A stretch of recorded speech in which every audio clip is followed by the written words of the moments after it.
He may be a prisoner on one of them ships they keep there in the harbor. I have this. Someone said it's a roll of prisoners' names published in the Suffolk Gazette. Well, it may refer to Mr. Hoy. Yeah, let me read it for you. It is a letter from Stephen Moore and John Barnwell to General Greene. Oh my God, it was written on the prison ship Bay in Charlestown Harbor. It says, we are enclosing a copy of a letter which was handed to us immediately when we were put on board this ship.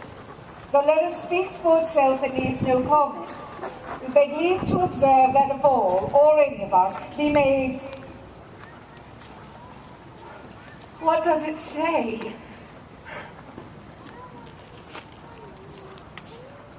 Be made victim. We only regret that our blood cannot be of more use to the glorious cause to which we pledged our lives. A separate roll of our names attends this letter. We are, sir, your most humble servants. Stephen Moore, Lieutenant Colonel, North Carolina Militia. John Barnwell, Major, South Carolina Militia. For ourselves and 130 other prisoners. Please, madam, read the roll and find my Alexander. Others could be on the Mrs. Rowe. Oh, Polly, I don't see William or Archibald. What of Mr. Hoy? What, Mrs. Hoy? He's not there. He might be on another list. He might be a prisoner on another ship. It might be better if he were not. You survived the prison ships, Polly. I know that. But your daughters, they're all right. You didn't take them to the camps with you. No mother who had a choice would take her children to be followers and then kids. No mother. Well, then they're on your farm with your Negro. We lost the farm after they stopped paying a pension to soldiers' wives last year. I had to sell old Henry. I didn't want to, but 'twas all I could do to provide for my girls. Even that wasn't enough. I had to send my girls off to find work. Oh, you wait here. I'll find you something. I'll be right back. Why, nobody cares a whit about camp followers. We live very poor. We scrounge for food. We've little or no protection from the weather. I earn some rations doing laundry and cooking for some of the officers, tending to the sick and injured. So many fell sick. Barbary, by the blessings of heaven, you were delivered from illness and the siege. Siege. When Charleston fell, our men was taken up by the enemy, and the British just turned us women out to fend for ourselves. I left for Virginia with 3 other wives.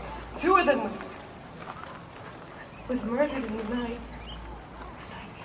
Woke one morning and found that the other had just wandered off. I walked alone for miles and miles where the road was lined with the dead and dying. And there were nothing I could do for them. So I just walked on by. I tried to find honest work. I didn't want to take charity. Most folks have barely enough for themselves, and others was wary, thinking I was a thief or a spy. All along I was hoping and praying for news of my husband, thinking of him maybe being a prisoner on one of them foul ships. Here, my dear. No, take your time. Take your time. You know, Mrs. Roy, you really shouldn't trouble yourself about those ships. Perhaps your husband's not even on one. Trouble myself. Those prison ships are death traps. Why, one ship there in Charleston Harbor, they throw no less than 12 dead men a day into the water. Maybe my husband. No, I don't know. Oh, Mrs. Lee, you mustn't talk like that now. Everything is going to be all right. How can it be all right? I have no home, no family. no work. Mrs. Hoy, you know, right now, my scullery needs to be attended to. If you'd be kind enough to see to it, I'm sure there's space for you to sleep tonight. No, just tonight, you understand. People in your circumstances look, you start to flood the city. The following. Whatever I'm going to need to do. Tonight I'll make it for you. I'm so sorry. Bless you, Mrs. Hoy.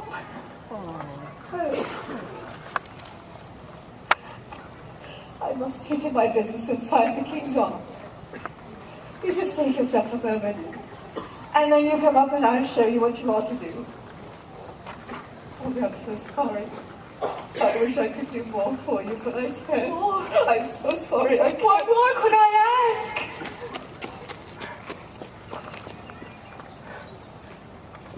I know where I'll lay my head tonight. The one of my husband. I tell you all, pray thanks to God this evening for your families and their safekeeping.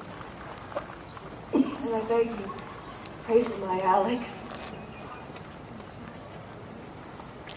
May the Lord protect your sight.